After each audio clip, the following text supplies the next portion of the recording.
this edition of AgriSustainability Talks, we aim to demonstrate that environmental and agricultural policies can, and indeed must, be conceived as one. Brazil is going to be at the centre of multilateral efforts in the next couple of years. G20 also chairing the Climate and Energy Ministerial and Mission Innovation. I think there'll be a great opportunity for Brazil's global leadership to extend to that forum as well. It's great to see the diversity of guests here and speakers on the panels representing the whole of society. This clarity of policies in order to attract business and give business confidence is one of the most important things that the world needs out of all governments, and there'll be particularly scrutiny on a host government on any wobbles.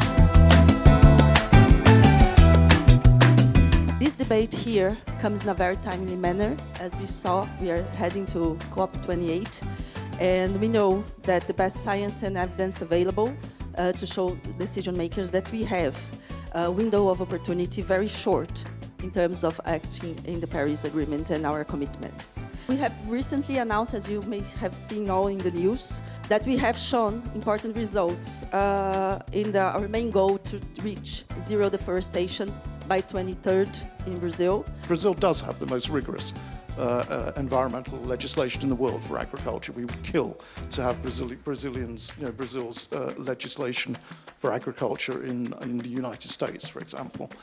And one of the factors behind that is Brazil's designation that all producers have to have something called a surplus legal reserve, which is an area of land in your farm that you have to keep in native vegetation. After 15 years, we were able to generate scientific data that prove that's technically and financially feasible to really cultivate palm in agroforestry with different species together. So the challenge here is how can we bring more science on board and the right incentives from the government, but as in Brazil, less than 2% of the money, the subsidies come from the government. The other 98% is private sector. So we will need more private money to get the incentives.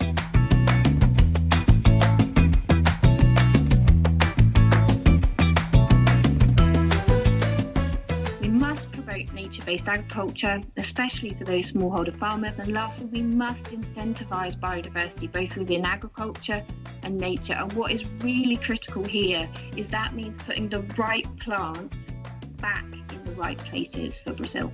So I think that if the European Union sit with us and discuss structural changes, that will be a solution for the whole country, that will change the reality of policy that we do that in Brazil, and will help us to enforce the things we have now. So that's the question we did to them, and we hope that they sit with us and allow us to present a solution and not them coming on the tools that we need to comply in order to access their markets.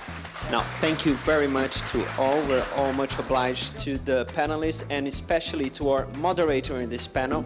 A special thanks, or a special clap. Thank you, Christina.